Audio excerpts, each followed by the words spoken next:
الحمدللہ وکفا والصلاة والسلام علی من لا نبی بعدہ وعلی آلہ واصحابہ الذین اوفوا عہدہ الذین هم خلاصۃ العرب الاربع وخیر الخلائق بعد الانبیاء اما بعد فاعوذ باللہ من الشیطان الرجیم بسم اللہ الرحمن الرحیم وَلِكُلٍّ وِجْهَةٌ هُوَ مُوَلِّيهَا فَاسْتَبِقُوا الْخَيْرَاتِ أَيْنَمَا تَكُونُوا يَأْتِ بِكُمُ اللَّهُ جَمِيعًا إِنَّ اللَّهَ عَلَى كُلِّ شَيْءٍ قَدِيرٌ قال النبي صلى الله عليه وسلم من صلى البردين دخل الجنة صدق الله العظيم وصدق رسوله النبي الأمي الكريم ونحن على ذلك لمن الشاهدين والشاكرين والحمد لله رب العالمين۔ سورہ بقرہ دوسرے پارے کی ایک آیت کریمہ اور جناب نبی پاک صلی اللہ علیہ وسلم کا ایک فرمان تلاوت کیا ہے جس کو امام بخاری اور امام مسلم نے روایت کیا ہے۔ آیت کا مفہوم یہ ہے، اللہ تعالیٰ فرماتے ہیں کہ ہر قوم کے لیے، ہر شخص کے لیے قبلہ ہے، وہ اس کی طرف منہ کر کے نماز پڑھتا ہے۔ قبلہ بدلا بھی ہے، پھر دوبارہ بھی بیت اللہ ہوا۔ بس تم نیکیوں میں آگے بڑھو اور تمہاری نیکی جہاں کہیں بھی ہوگی اور تم میں سے جس نے بھی کی ہوگی اور جہاں کہیں بھی ہوا ہوگا، رہتا ہوگا، دفن ہوا ہوگا، یأت بکم اللہ جمیعا، اللہ تم کو بھی جمع کرے گا، تمہاری نیکی کو بھی جمع کرے گا، اور اللہ ہر چیز پر قادر ہے۔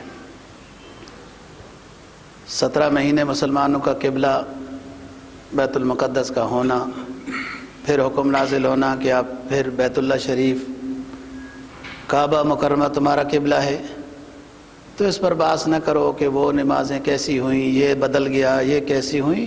تم نے جس قبلے کی طرف بھی منہ کر کے نماز پڑھی تھی ہمارے حکم کے مطابق وہ نیکی ہے، اور جہاں کہیں بھی ہوئی اس قبلے کی طرف منہ کر کے ہوئی یا اس قبلے کی طرف، وہ سب ہم جمع کریں گے۔ اصل مرکزی اور کام کی بات یہ ہے کہ نیکیاں بجا لانے میں مسابقت کرو، محنت کرو، اور اللہ ہر چیز پر قادر ہے۔ جناب نبی پاک صلی اللہ علیہ وسلم کا جو فرمان تلاوت کیا ہے، آپ نے فرمایا من صلی البردین دخل الجنہ، جو شخص 2 ٹھنڈی نمازوں کو باجماعت ادا کرتا ہے وہ جنت میں داخل ہو جائے گا۔ ٹھنڈی نمازوں سے مراد عشاء کی نماز اور صبح کی نماز ہے۔ پابندی سے جو شخص یہ نمازیں باجماعت ادا کرتا ہے تو وہ دوسری جو 3 ہیں نا، وہ تو اس کے لیے اور آسان ہے۔ جب یہ وہ پابندی سے کر رہا ہے تو دخل الجنہ۔ گرمیاں ہوں سردیاں ہوں، یہ 2 نمازیں ٹھنڈی ہوتی ہیں، گرمی کی شدت دن میں زیادہ ہوتی ہے، عشاء کے ٹائم کم ہو جاتی ہے۔ ایک حدیث میں جناب نبی پاک صلی اللہ علیہ وسلم کا فرمان ہے کہ منافق کے لیے یہ 2 نمازیں مشکل ہوتی ہیں۔ اب ہم نے نا جائزہ لینا ہے کہ ہم ایمان والوں کی جماعت میں داخل ہیں یا اللہ بچائے کہیں منافقین کی جماعت میں تو داخل نہیں ہے۔ منافقین کے لیے عشاء اور صبح کی نماز مشکل ہوتی ہے۔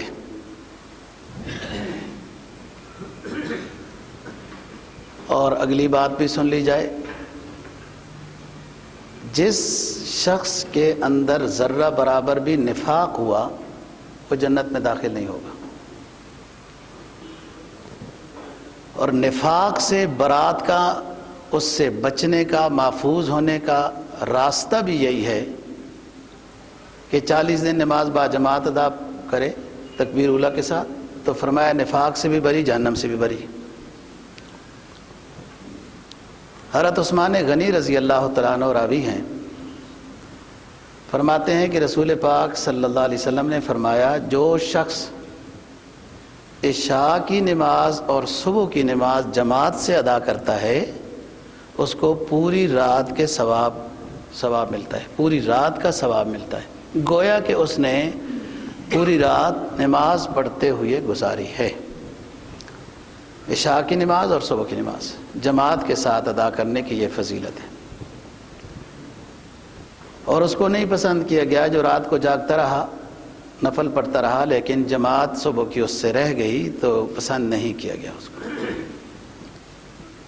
کیونکہ فرض کا اہتمام زیادہ ہے، تابع ہیں اس کے نفل۔ وہ ایسی نفل کون سی عبادت ہے کہ جو فرض کے لیے چھوڑنے کا سبب بن گئی؟ نفل تو، سنت تو مؤیدات ہوتے ہیں فرائض کے، فرض کے لیے تیاری کرتے ہیں۔ نفل روزے شعبان میں رکھتے تھے آپ صلی اللہ علیہ وسلم اور صحابہ، 15 شعبان سے پہلے جائزہ لیا جا رہا تھا کہ آگے رمضان آ رہا ہے، روزے میں کیا مشکل ہو رہی ہے، رکھے جا رہے ہیں، کیا طریقہ ہے۔ اسی طرح آپ نے دیکھا نماز سے پہلے سنتے ہوتی ہیں، کسی نماز کے بعد نفل ہوتے ہیں، سنتے ہوتے ہیں، یہ فرائض کی تکمیل ہو رہی ہے، ان کی حفاظت کی جا رہی ہے۔ تو آیت کریمہ میں جو حکم ہوا، یہ حکم اس وقت تھوڑا تنازع کا بن گیا تھا کہ مدینہ طیبہ میں جب آپ تشریف لائے تو حکم ہوا کہ آپ بیت المقدس کی طرف منہ کر کے نماز پڑھیں، اور اتفاق ایسا ہے کہ مدینہ طیبہ میں جو بیت اللہ شریف کی طرف کا رخ ہے، جب بندہ بیت اللہ شریف کی طرف منہ کرتا ہے مدینہ طیبہ میں تو بالکل پشت کی طرف بیت المقدس ہے، تو واضح فرق پتہ چل گیا کہ یہ تو بیت المقدس کی طرف منہ کر کے نماز پڑھی جا رہی ہے۔ جو بھی حکم تھا اور کیا حکمت تھی اس میں، اللہ کا اس کا رسول جانتا ہے۔ حکم نازل ہو گیا کہ اب مسلمان بیت اللہ شریف کی طرف، کعبہ مکرمہ کی طرف منہ کر کے نماز پڑھے۔ تو ایک شخص نے ظہر کی نماز مسجد نبوی میں پڑھی تھی اور آپ نے یہ حکم سنایا۔ عصر کی نماز میں پہنچا وہ اپنے علاقے میں، تو عصر کی جماعت ہو رہی تھی، 2 رکعتیں وہ امام صاحب بیت اللہ کی طرف منہ کر کے پڑھا چکے تھے کہ اس نے پیچھے سے آواز دی کہ بیت اللہ شریف تبدیل ہو چکا ہے، اب ہمارا قبلہ کعبہ مکرمہ ہے۔ تو امام صاحب جو ہے وہ وہاں سے ہٹ کے دوسری طرف آ گئے اور مقتدی اپنی جگہ پہ انہوں نے رخ بدل دیا۔ اسی وجہ سے اس مسجد کا نام قبلتین ہے جو آپ نے دیکھی ہوگی۔ یہ ایک روایت ہے۔ بعض رات نے ایک روایت اور بھی لکھی ہے کہ رسول پاک صلی اللہ علیہ وسلم ادھر کسی مریض کی بیمار پرسی کرنے گئے ہوئے تھے اس علاقے میں، 2 رکعتیں آپ نے عصر کی پڑھائیں، اس دوران میں وہی آئی کہ قبلہ تبدیل ہو گیا، تو وہ آپ کے ساتھ ہی واقعہ ہوا۔ یہ دونوں باتیں حدیث کی کتابوں میں ملتی ہیں۔ اور اب تھوڑی سی ایک بحث چل پڑی کہ ہمارا 17 مہینے وہ قبلہ تھا اور یوں ہو گیا، ہماری وہ نمازیں کیسی ہوئیں، یہ کیسی ہوئیں؟ فرمایا وَلِكُلٍّ وِجْهَةٌ هُوَ مُوَلِّيهَا، جس نے ہمارے حکم کے مطابق جس سمت کی طرف بھی نماز پڑھی ہے وہی اس وقت اس کا قبلہ تھا۔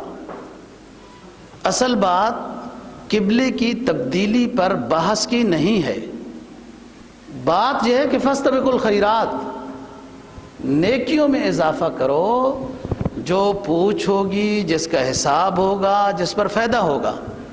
تو وہ پرانی بحث مباحثہ، وہ کیا حکمت تھی، اللہ کیا چاہتے تھے؟ ہو سکتا ہے کہ تالیف قلب ہو اہل کتاب کی، کہ مسلمان بھی بیت المقدس کی طرف نماز پڑھ رہے ہیں تو وہ قریب آ جائیں۔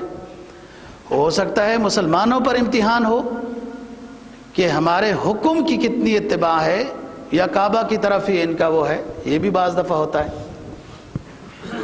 فرمایا اس پر بحث نہ کرو جو بات گزر گئی، جہاں کہیں بھی تمہارا رخ ہے، اللہ کے لیے نماز ادا کر رہے ہو، اللہ اس پر اجر دے گا، اور تمہیں بھی جمع کرے گا میدان حشر میں، تمہاری نیکیوں کو بھی جمع کرے گا۔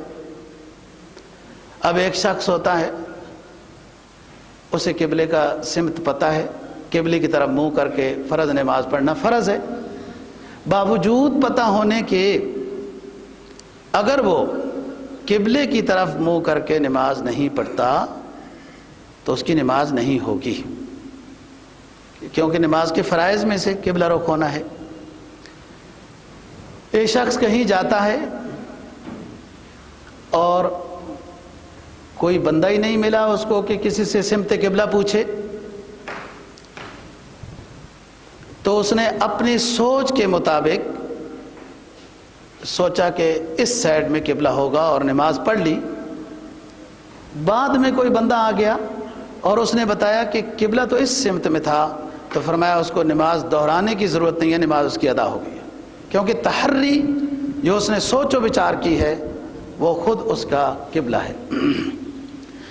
اگر کوئی شخص آتا ہے، اس کو قبلہ بتانے والا کوئی نہیں ملا اور اس نے سوچا بھی نہیں ہے، بس نماز پڑھ لی بغیر تحری کیے، نماز پڑھ لی، اور بعد میں کوئی شخص آتا ہے اور یہ کہتا ہے کہ تم نے ادھر منہ کر کے نماز پڑھی ہے، قبلہ تو اس سائیڈ میں تھا، تو اس کی وہ پہلی نماز نہیں ہوئی، دوبارہ نماز پڑھے۔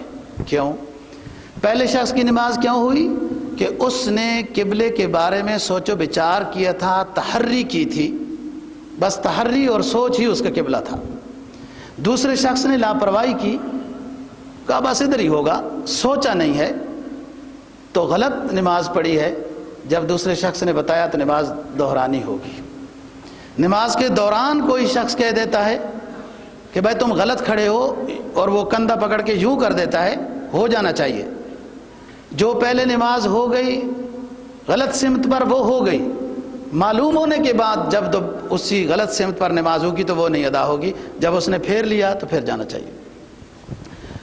بہت کچھ ترقی ہو گئی جناب، گھڑیوں کے اندر بھی اب تو سمت قبلہ بتایا جاتا ہے، موبائل میں بتایا جاتا ہے، یوں ہو جاتا ہے۔ اس کے باوجود بہت بڑی بڑی جگہوں میں یہ مسئلہ درپیش آتا ہے کہ اس سمت قبلہ کدھر ہے۔ سب سے زیادہ مکہ مکرمہ میں پیش آتا ہے، کیونکہ ہوٹل کوئی یوں جگہ ملی تو یوں بنا دی، کوئی یوں جگہ ملی یوں بنا دی۔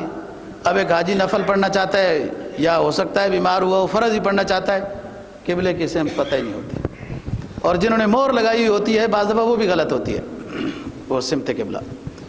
بڑی بڑی ہوٹلیں دبئی کی وغیرہ، ایک سے پوچھو اس سے پوچھو، اس سے پوچھو اس سے پوچھو، اوہ یار تم مسلمان نہیں، یہ اسلامی ملک ہے، آپ لوگوں کو سمت قبلہ ابھی تک نہیں معلوم۔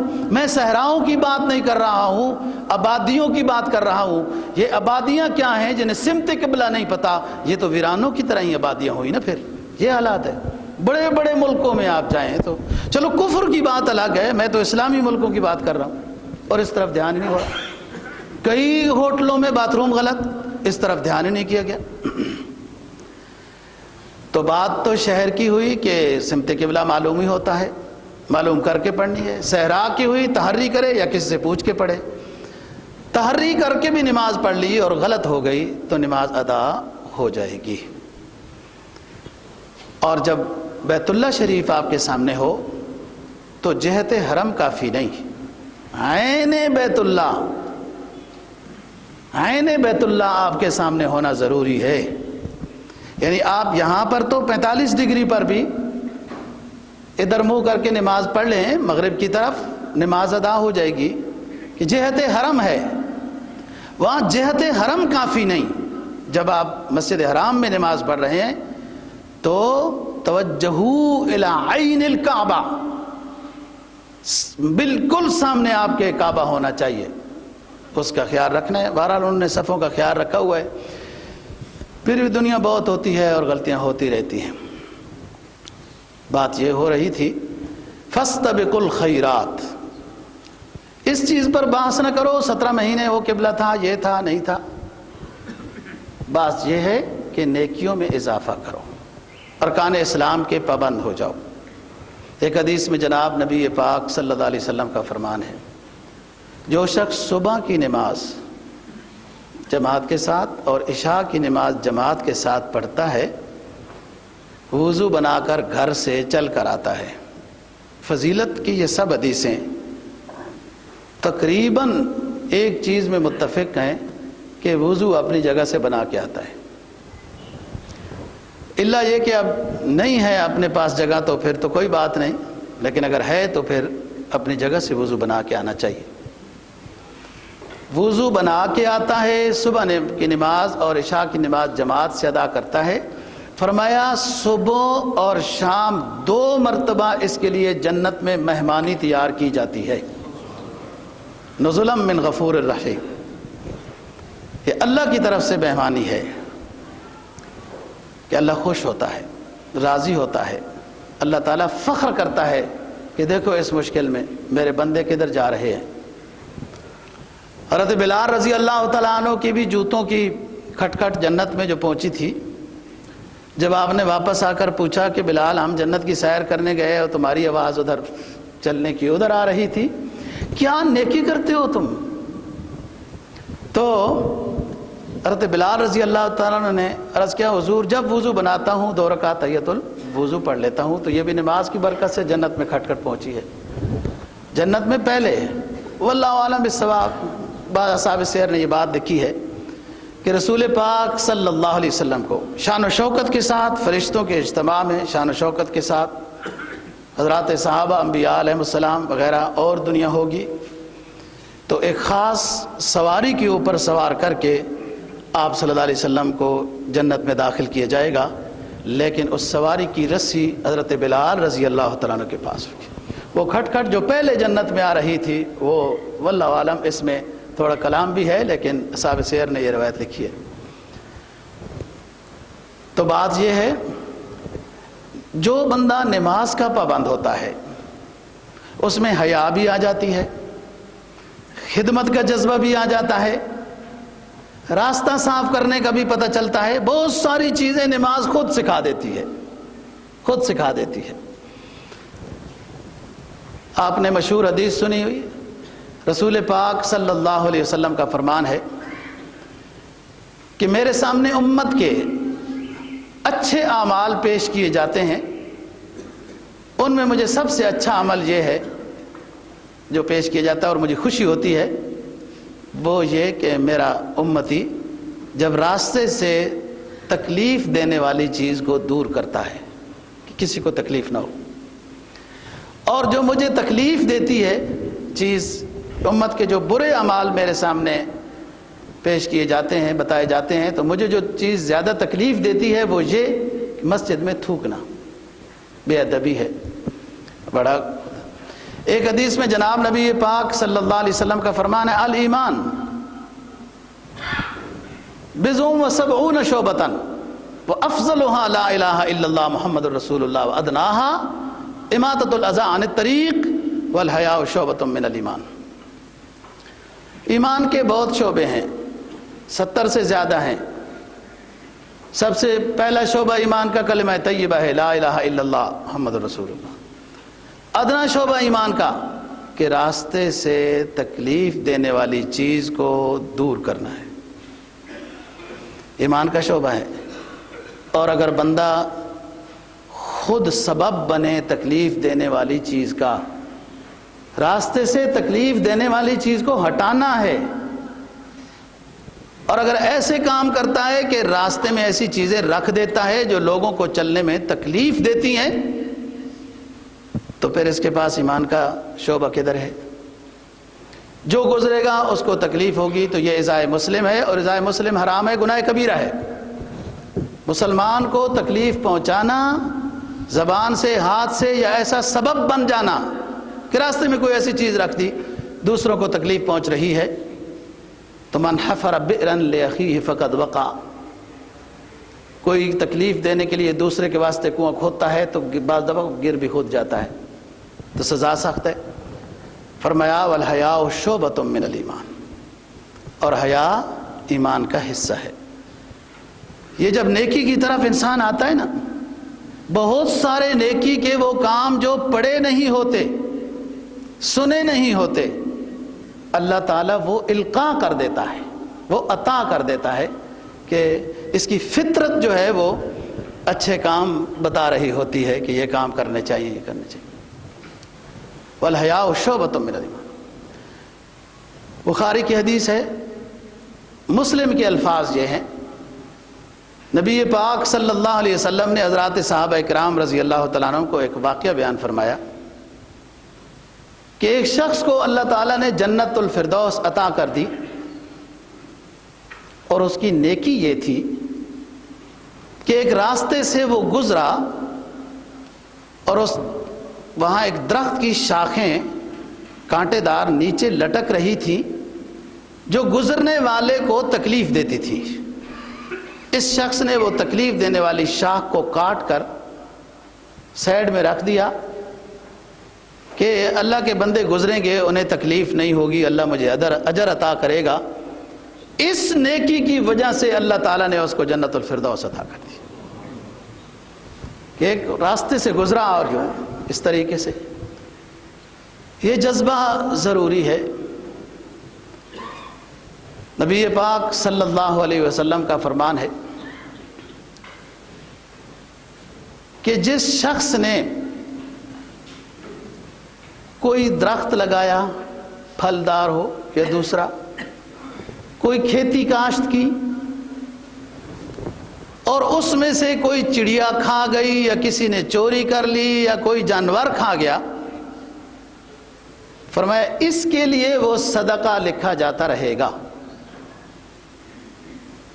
فرمایا من یغرس غرسا الا ما اکل منہ لہ صدقہ وما سرق منہ لہ صدقہ وما یزرعہ احد الا کان لہ صدقہ۔ جس نے درخت لگایا، کھیتی کاش کی، اور اس سے کسی نے کچھ سٹا مروڑا، شاخ کاٹ لی، کسی پرندے نے چونچ ماری اور اپنا پیٹ بھرا، سب اس کے لیے صدقہ لکھا جاتا رہے گا۔ میدان حشر میں اس کے صدقے کو پیش کیا جائے گا، اور اس بندے کو پتہ بھی نہیں ہوگا کہ یہ میری نیکیاں ہیں، یہ میرا صدقہ ہے۔ تو درخت بھی اس نیت سے لگے کہ کسی کا فائدہ بن جائے، کھیتی بھی اس نیت سے ہو، اور کوئی وہاں سے نبی توڑے تو پرندے تو ان کے لیے تو کوئی حساب کتاب نہیں ہے نا جی، کہ آپ نے کھیتی سے کیوں دانے نہیں چگے، دوسروں کی کھیتی سے کیوں، وہ تو معصوم ہے نا۔ اس لیے تو بڑے بڑے حضرات بھی یہ تمنا کر گئے کہ کاش کہ ہم پرندے ہوتے کہ آخرت میں حساب تو نہ ہوتا۔ پرندوں سے تو کوئی حساب نہیں ہے، لیکن پرندوں نے آپ کی کھیتی جو آپ نے محنت کی اس میں سے کچھ کھایا تو آپ کے لیے وہ صدقہ ہے، ثواب ہوتا رہے گا۔ جناب نبی پاک صلی اللہ علیہ وسلم کا فرمان ہے، فاستبقوا الخیرات کی بات ہو رہی ہے کہ نیکیوں میں مسابقت ہو، اور حضرات صحابہ کرام رضی اللہ تعالیٰ عنہ میں یہ دوڑ بہت تھی، اور نیکی کی دوڑ کو پسند کیا گیا ہے، دنیاوی دوڑ کو اتنا پسند نہیں کیا گیا۔ سکون کے ساتھ ایک کاروبار ہے اور اپنا گھر بار دال ساگ چل رہا ہے، رزق حلال ہے، شام کو گھر بھی خیریت سے پہنچ جاتا ہے، بچے باپ کا دیدار کر لیتے ہیں، باپ بچوں کو دیکھ لیتا ہے، یہ سکون کی زندگی ہے۔ لیکن بعض لوگ قناعت نہیں کرتے، پھر بینکوں سے سود لیتے ہیں اور کاروبار کو بڑھاتے ہیں، وہ اپنے سکون کے رزق کو بے سکون بنا دیتے ہیں، اپنے آپ کو پریشانی میں مبتلا کر دیتے ہیں۔ اس کو شریعت پسند نہیں کرتی۔ رزق حلال کمانا عبادت ہے، عین عبادت نہیں ہے۔ عین میں تو حصر آ جاتا ہے۔ حصر تو صرف اللہ کی ذات کے ساتھ ہے کہ اللہ ہی کی عبادت کرنی ہے، اللہ ہی کو مشکل کشا سمجھنا ہے۔ حصر یہاں ہے۔ رزق حلال کمانا عبادت ہے، نماز پڑھنا بھی عبادت ہے۔ یہ نہیں ہے کہ صرف رزق حلال کمانا ہی عبادت ہے، باقی چھوڑ، یہ سب عبادات کو لے کے چلنا ہے۔ تو اگر زندگی سکون سے گزر رہی ہے تو اپنے آپ کو بے سکون نہیں بنانا چاہیے، اور بے سکونی کے لیے اتنا ہی کافی ہے کہ اپنے رزق حلال میں تھوڑا سا گند سود کا ملا دیا تو بس سکون تو رخصت ہو جائے گا، خیر رخصت ہو جائے گی، برکت رخصت ہو جائے گی، برکت رخصت ہو جائے گی۔ لیکن نیکیوں میں مسابقت مطلوب ہے۔ یہاں ایک دوسرے سے دوڑ لگانے کا حکم ہے۔ فاستبقوا، مسابقت، عربی زبان میں مسابقہ گھوڑ دوڑ کو کہتے ہیں۔ گھوڑے دوڑائے جاتے ہیں، ایک آگے ایک پیچھے۔ ایک ہمارے علاقے میں اٹک میں گھوڑے دوڑائے جاتے ہیں، وہ تو ویسے ریاکاری کے لیے دوڑائے جاتے ہیں۔ گھوڑے دوڑائے جائیں اس لیے کہ جب اسلام کو ضرورت پڑی تو میں خود بھی اور میرا گھوڑا بھی پہلے کر جائے گا، پہلی صف میں ہوگا۔ یہ گھوڑا دوڑانا ثواب ہے۔ کتوں کا لڑائیاں ہو رہی ہیں جناب، کتے لڑائے جا رہے ہیں، بیل بھگائے جا رہے ہیں، ایسی جانور، مرغے لڑائے جا رہے ہیں، بٹیرے لڑائے جا رہے ہیں۔ وہ ساری رات سارا دن پتہ نہیں کیا، وہ کئی ہفتے تک بٹیرا بندہ ہاتھ میں پکڑ کے رکھتا ہے۔ کیوں؟ اس کو جگانا ہے۔ جب یہ بیدار زیادہ ہوتا ہے، جاگتا زیادہ ہے تو لڑتا اچھا ہے۔ دیکھو تکلیف دیتے ہیں اس طریقے سے، اور یہ سب ناجائز ہے۔ کبوتر لڑانا، فلان لڑانا، فلان لڑانا، اور یہ تو پرانے رسم و رواج تھے، اور آج کل نیا گند بھی شروع ہو گیا ہے۔ وہ 14 فروری کو کیا ایک تماشا ہوتا ہے، فضول دنیا۔ وہ غیر تو گئے ہی گئے، مسلمان بھی 14 فروری کا جناب یہ محبت کا دن، اسلام کے نزدیک تو ہر دن محبت کا دن ہوتا ہے۔ جی، آپ کو اسلام نے حدود اور قیود دیے کہ ان کے ساتھ، ان حدود کو سامنے رکھتے ہوئے والدین کے ساتھ محبت کرو، اپنے بال بچے کے ساتھ محبت کرو، اپنی اہلیہ سے محبت کرو، پڑوسیوں سے محبت کرو، رشتہ داروں سے محبت کرو، خدمت کا جذبہ پیدا کرو، اور انسانیت کے ساتھ خدمت کرو، جانوروں کی خدمت کرو۔ اسلام تو اس حد تک کہتا ہے ان کو بھی ایذا نہ پہنچاؤ۔ اسلام بے حیائی کی اجازت نہیں دیتا، فحاشی اور یانی کی اجازت نہیں دیتا۔ اور اس کی کہانی واللہ عالم، میں ان چیزوں کو اتنا نہیں مانتا۔ ایک وہ لکھتا ہے کہ فلانے کی فلانے سے محبت تھی تو وہ مطلب قتل ہو گیا تھا تو اس لیے یہ دن منایا جا رہا ہے۔ فلانا کہتا ہے کہ اس تاریخ میں ایک بت تھا تو اس کا یہ ہو گیا تھا۔ سب فضول ڈرامے ہیں۔ بات یہ ہے کہ ہم تو مسلمان ہیں، ہمارے سامنے اسلامی تعلیمات ہیں، کیا ہم نے بھی ان خرافات کا حصہ بننا ہے کہ فلانا جناب یہ فلانا ڈے آ گیا، اب فلانا کالا جمعہ آ گیا، اب فلانا سفید جمعہ آ گیا، اور یہ چیزیں ہو گئیں، اور اس طریقے سے آگے یہ فروری ہونے والا ہے، یہ 14 تاریخ کی حماقت ہے، آگے جناب اپریل آئے گا اور اس پر بڑا فخر ہوتا ہے، 1 اپریل کو پتہ نہیں کیا کرو، جھوٹ جتنا بولو اتنا زیادہ۔ کیا بات ہے جی! یعنی ترقی کی راہیں دیکھو، اور کن کو امام بنایا جا رہا ہے جو خود تنزل میں تباہ ہو چکے ہیں، ان کو مسلمان ترقی کا وہ سمجھتا ہے کہ بڑے مرکز ہیں۔ ان چیزوں سے بچنا ہے، اپنی اولاد کو بچانا ہے، اپنے رشتہ داروں کو سمجھانا ہے، یہی تبلیغ ہے، امر بالمعروف اور نہی عن المنکر۔ تو یہ ساری چیزیں، جس طرح نیکی کوئی اچھا کام بجا لانا نیکی ہوتی ہے، اسی طریقے سے خرافات کا مقابلہ کرنا بھی نیکی ہوتی ہے، اور اس کو سمجھانا ہے کہ یہ کیا چیز ہے۔ کہ اسلام نے جو جائز راستے محبت کے بتائے ادھر تو کوئی نہیں جاتا۔ اپنی بیوی بری لگتی ہے، دوسروں کی غیر محرم عورتیں اچھی لگتی ہیں۔ اپنے والدین سے پیار اور ان سے تھاپڑا مروانا، یہ تو آر محسوس ہوتی ہے کہ میں بڑا افسر ہوں، میرے والدین تو جاہل ہیں، اور ایک لڑنگ دھڑنگ ملنگ کے سامنے جھک جاتے ہیں اور کہتے ہیں شاہ جی وہ ایسے ہی شاہ جی، وہ ہونا کون نہیں شاہ جی، وہ شاہ جی اتنے تھپڑا مارو، وہ تھاپڑا۔ قرآن کیا کہتا ہے؟ تم مسلمان ہو، فرمایا وَاخْفِضْ لَهُمَا جَنَاحَ الذُّلِّ مِنَ الرَّحْمَةِ، وَاخْفِضْ لَهُمَا جَنَاحَ الذُّلِّ مِنَ الرَّحْمَةِ وَقُلْ رَبِّ ارْحَمْهُمَا كَمَا رَبَّيَانِي صَغِيرًا۔ اے مسلم، اپنے والدین کے سامنے اپنے کندھوں کو جھکا دیا کر، ان سے دعا لیا کر، ایسی خدمت کر کہ تیرے والد کی، تیری والدہ کے دل سے ہر جملہ نکلے اور کہے میرے بچے کو میرے رب دنیا آخرت میں سنوار دے۔ یہ اصل چیز ہے۔ دنیا غیر چیزوں سے محبت، جس میں عزت بھی گئی۔ بھائی دیکھو، جو گندا بندہ ہوتا ہے معاشرے میں لوگ اس کی تعریف کرتے ہیں، کوئی نہیں کرتا۔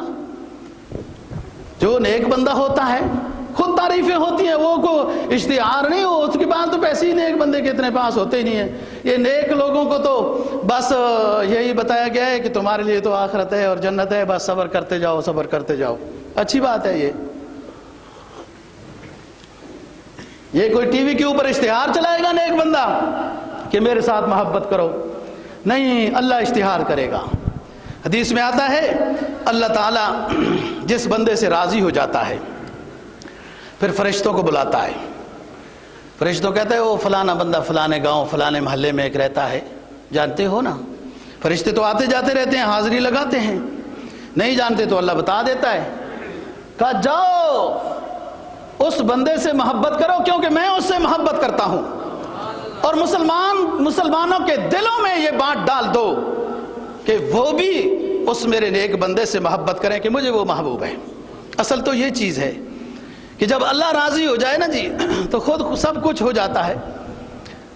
غیر اللہ تو کبھی راضی نہیں ہوئے، اور ہم نے کتنا راضی کیا جناب۔ ہم حق بات بھی امریکہ کے سامنے نہیں کہتے، صحیح بات جو ہوتی ہے، اس لیے کہ ہمارا دوست ہے تو ناراض ہو جائے گا۔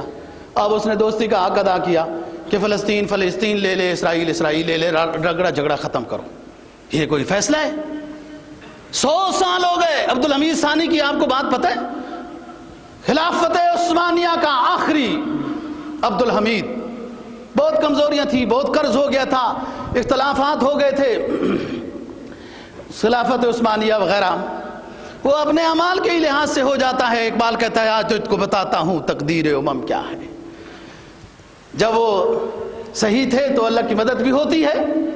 اسے کہا گا یہودیوں کی بستی کو منظور کر دو، عبدالحمید کو، خلافت عثمانیہ کے آخری خلیفہ کو یہودیوں کی بستی کو منظور کر دو، قرضہ خلافت عثمانیہ کا سب ختم کر دیں گے، اتنے ارب ڈالر دیں گے، اتنا کچھ اور بھی تمہارا بنا دیں گے، فلانے جو ہم نے جراثیم چھوڑے ہوئے ہیں اختلافات کے وہ بھی ختم ہو جائیں گے۔ عبدالحمید نے کیا جواب دیا؟ ایمان بولتا ہے، کہا قرض نہ اتارو، کچھ بھی نہ دو، خلافت عثمانیہ ٹوٹ جاتی ہے تو ٹوٹ جائے، لیکن عبدالحمید اپنی تاریخ میں یہ نہیں لکھوانا چاہتا کہ یہودیوں کی بستی کو عبدالحمید منظور کر کے گیا تھا۔ یہ کر کے گئے وہ، اور نہیں ہوا۔ اور آج جناب بڑا مشورہ اس کی تعریف کی جا رہی ہے کہ بڑا مشورہ اس نے دے دیا اور یہ کر دیا، کمال کر دیا۔ یہ کیا بات ہوئی؟ ایک بندہ آدھی زمین پر آ کے قابض ہو گیا تو جھگڑا ہوتا رہا، حق دلایا جا رہا ہے کہ جو قابض ہو گیا اس کو ادھر ہی رہنے دو، تم اپنے گھر بھی رہتے رہو۔ کیا فیصلہ ہوا؟ جی مسلمانوں کے اندر جرت کمزور ہو گئی، ان کے فیصلے کسی اور کے پاس چلے گئے جس کی وجہ سے انہیں نقصان ہو گیا۔ یہی پھر کل کشمیر کا بھی فیصلہ کر دیں گے کہ یہ وہ کشمیر ہندوستان کی ہو گئی، یہ ادھر کی ہو گئی، چلو جھگڑا ہی ختم۔ یہ کیا بات ہوئی؟ یہ کیا فیصلہ ہوا؟ بات یہ ہے دوستو، نیکی کے جذبے میں آنا ہے اور اسلام کو سمجھنا ہے اور اسلام کو پڑھنا ہے، سیکھنا ہے، اور یاد رکھنا اسلام استاد کے بغیر نہیں آتا۔ صرف کتابوں کے، اردو کتابوں کے مطالعے سے کچھ اور ہی ہو جاتا ہے۔ رہبری ضروری ہے۔ کتاب اللہ رجال اللہ، کتاب اللہ رجال اللہ۔ اللہ نے کتاب بھیجی، عربی زبان میں بھیجی، اور اس وقت مکہ مکرمہ میں عربی یعنی فصاحت و بلاغت عروج پر تھی، اس لیے تو امراء القیس لوگوں نے ادھر قصیدے لٹکائے ہوئے تھے، یعنی فصاحت و بلاغت اور عربی زبان جاننے میں بہت اونچے تھے۔ تو ان کے لیے امام کی ضرورت کیا تھی کہ عربی میں قرآن نازل ہوا اور یہ پیغمبر تفسیر کر کے بتائے گا کہ قرآن کی عربی یہ کہہ رہی ہے. خود نہیں اسلام سیکھا جاتا. اسلام کے لیے استاد کا ہونا ضروری ہے. جو استاد کے بغیر سیکھے کچھ اور بنے، رہبر نہیں بنے، گمراہ کیا انہوں نے دنیا کو. تو بات کر رہا ہوں فاستبقوا الخیرات. اور فاستبقوا الخیرات میں دونوں پہلوؤں کو یاد رکھنا، نیکیوں کو بجا لانا ہے، اور اس طرح کے جو آپ کے محلے میں، پڑوس میں، فلاں میں خرافات ہو رہے ہیں، اور یہ نئی چیزیں، ایک تو تھاپڑے والی بات ہے نا، یہ نئی چیزیں آ گئی ہیں، فلانا محبت کا دن، فلانا جمعے کا یہ، فلانا یہ. اسلام کو امام بناؤ. اور قرآن کیا کہتا ہے؟ فرمایا ایھا الذین آمنوا ادخلوا فی السلم کافہ. ایمان والو اسلام میں پورے کے پورے داخل ہو جاؤ. صرف نماز روزے کی حد تک نہیں، معاشرت میں، تمدن میں، کاروبار میں، رہن سہن میں، اپنے مذہبی ادوار کو منانے میں، غیروں کے طریقہ کار کو اپنے آپ کو ان کے طریقے سے بچانے میں اسلام میں پورے کے پورے داخل ہو جاؤ. دورنگی چھوڑ یک رنگ ہو جا. عزیز الحسن مجذوب رحمہ اللہ تعالیٰ کہتے ہیں دورنگی چھوڑ یک رنگ ہو جا، یا سراسر موم یا پھر سنگ ہو جا. یا تو اسلام کے لیے ایسا موم بن جدھر کوئی مروڑے مڑ جا. اسلام کا جو حکم سامنے آئے اس کے لیے سر تسلیم خم کر، درمیان والی چیز نہ بن، یا مد مقابل بن جا، ابو جہل بن جا. اگر اسلام کی مخالفت کرنی ہے، اسلام کے در و دیواروں کو گرانا ہے تو منافقت نہ کر. منافقت بزدلی کا نام ہوتا ہے. سیدھا کافر بن اور اسلام کے مقابلے میں آ جا.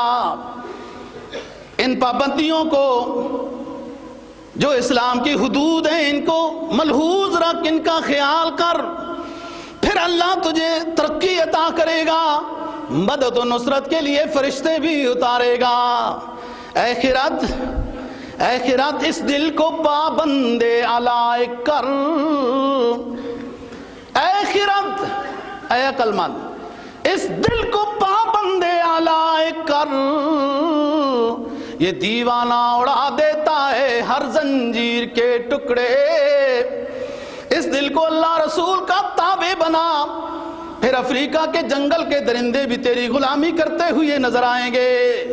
پھر دجلہ دریا بہتا ہوا بھی تیرے گھوڑوں کے لیے روڈ کا سامان مہیا کرے گا. پھر عمر فاروق جیسے خلیفے خط لکھیں گے، دریائے نیل تکمیل کرتا ہوا نظر آئے گا.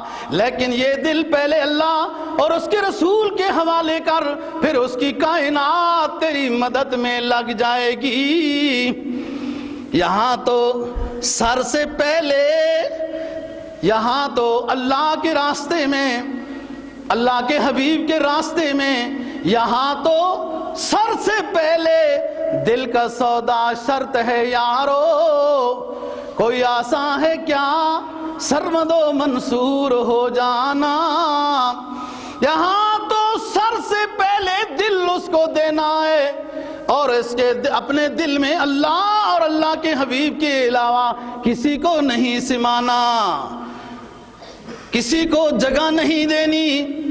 یہاں تو سر سے پہلے دل کا سودا شرط ہے یارو. کیا کوئی آسان ہے سرمد و منصور ہو جانا. یہ مسلمان کو کیا بتاؤں، یہ تو ویلن ڈیننڈان ایسا کچھ جانتے ہیں، انہیں سرمد کیا پتا اور منصور الحلاج کیا پتا ہوتا ہے کہ وہ کیا لوگ تھے اور انہوں نے کیوں جانے اللہ کے راستے میں دے دی ہیں. جناب نبی پاک صلی اللہ علیہ وسلم تشریف فرما ہیں، حضرات صحابہ موجود ہیں. آپ نے دیکھا صحابہ کی طرف، اور ہر صحابی یہ اپنی کیفیت بتایا کرتا تھا کہ ہم جب اپنے محبوب پیغمبر کی مجلس میں بیٹھتے تھے تو ایسا لگتا تھا کہ ساری توجہ میری طرف تھی. ہر ساتھی کو آپ اس انداز میں توجہ سے دیکھتے تھے کہ ہر ساتھی یہ سمجھتا تھا کہ پوری توجہ میری طرف ہے. جب آپ نے صحابہ کے چہروں کو پڑھا کہ وہ تلاش میں ہیں اور میں نے بتایا نا مسابقت الی الخیر، صحابہ کرام رضی اللہ تعالیٰ عنہ بہت آگے تھے نیکیاں بجا لانے میں. ایک دفعہ غریب صحابہ رضی اللہ عنہ حاضر ہوئے، عرض کیا حضور یہ جو مال والے صحابہ ہیں نا یہ ہم سے جیت گئے، ہم سے آگے لے چلے گئے. یہ نمازیں پڑھتے ہیں ہم بھی پڑھتے ہیں، یہ روزے رکھتے ہیں ہم بھی رکھتے ہیں، یہ جہاد کرتے ہیں ہم بھی کرتے ہیں، لیکن وہ صدقہ خیرات دیتے ہیں اور ہم نہیں دے سکتے. ہم غریب ہیں، ہمیں کوئی ایسا وظیفہ بتایا جائے ہم اس کی پابندی کریں تاکہ کم از کم ان کے برابر ہو جائیں، آگے نکل جائیں. آپ نے فرمایا سبحان اللہ الحمدللہ اللہ اکبر، یہ وظیفہ صبح شام 100 مرتبہ کیا کرو. شروع ہو گئے، ان کو بھی پتہ چل گیا، وہ بھی تو صحابی ہیں، انہوں نے بھی شروع کر دیا. یہ پھر غریب صحابہ حاضر ہو گئے، حضور وہ مال والے پھر جیت گئے، وہ ذکر جو آپ نے ہمیں بتایا تھا وہ ذکر انہوں نے بھی شروع کر دیا ہے. آپ نے فرمایا کوئی بات نہیں، ذکر تم بھی جاری رکھو، اللہ جس کو عطا کرے گا عطا کر دے گا، نیتوں سے مالک ہے ذالک فضل اللہ ہوتی ہے من یشاء. یہ مسابقت. صحابہ بیٹھے ہیں، حضور پاک صلی اللہ علیہ وسلم نے دیکھا طلب 100% ہے. فرمایا الا هل ادلکم علی من یمحو اللہ تعالی بہ الخطایا. یہ ہمارے لیے کام ہے سارے جو ابھی بیان کر رہا ہوں. فرمایا الا ادلکم علی ما یمحو اللہ بہ الخطایا. اے میری پیاری جماعت، کیا تمہیں میں وہ ایسے کام نہ بتاؤں جو تم بجا لاؤ گے تو تمہاری غلطیوں کو اللہ مٹا دے گا. قالوا بلا یا رسول اللہ. عرض کیا اللہ کے رسول ضرور بتائیے. فرمایا اسباغ الوضوء علی المکارہ وکثرۃ الخطی الی المساجد وانتظار الصلاۃ الی الصلاۃ فذلکم الرباط. پہلی بات یہ ہے کہ تسلی سے وضو بنانا، بھلے پانی ٹھنڈا ہو، کوئی اور مشکل ہو، تسلی سے وضو بنانا. نمبر 2 کہ چل کر مسجد میں آنا، ہر قدم پر نیکی ملے گی، ہر قدم پہ گناہ معاف ہوں گے، درجات عطا کیے جائیں گے. اور تیسری چیز یہ ہے انتظار الصلاۃ بعد الصلاۃ، ایک نماز پڑھ کر بھی دوسری کی فکر میں لگے رہنا. تمہیں جہاد فی سبیل اللہ رباط کا ثواب ملے گا. رباط عربی زبان میں اس مجاہد کی کیفیت کو کہتے ہیں جو اسلامی سرحد پر پہرا دیتا ہے. یہ جو کچھ ظاہری شیطان ہے نا، کچھ نہ نظر آنے والے شیطان ہیں، یہ کچھ جو ہنود یہود نا جی، یہ ظاہری شیطان ہیں. ان ظاہری شیطانوں کے مقابلے میں مجاہد فوجی کھڑا ہوتا ہے، اس کو رباط کہتے ہیں. وہ دیکھو نا، اس نے شیطانوں سے ہمیں بچایا ہوا ہے کہ ہم جمعہ پڑھ رہے ہیں نماز، ورنہ تو کتنا ہلچل مچ جائے گی. اور جنگ کرنے والے یوں تھوڑا کہتے ہوتے ہیں میں جنگ کرنے والا ہوں، میں جنگ کرنے والا ہوں. جنگ کرنے والے تھوڑے یوں کہتے ہوتے ہیں، ایسی نکمی فضول بات ہے، کس کو بتانا ہے پھر. اور وہ جو مجاہد ہیں، فوجی ہیں، اللہ تعالیٰ ان کو اور ترقی نصیب فرمائے اور جذبہ جہاد پاکستانی مسلمانوں کو، پوری دنیا کے مسلمانوں کو نصیب فرمائے کہ وہ ظاہری شیطانوں سے بچایا ہوا ہے. یہ نظر آنے والے شیطان ہیں، یہود انود وغیرہ، یہ ایک ہی چیز ہے، نام واحد. الکفر ملت واحدہ، الکفر ملت واحدہ. جو مسلمان نہیں وہ کافر، اور ملت واحدہ ایک ہی ہیں. اور دوسری کیا چیز ہے؟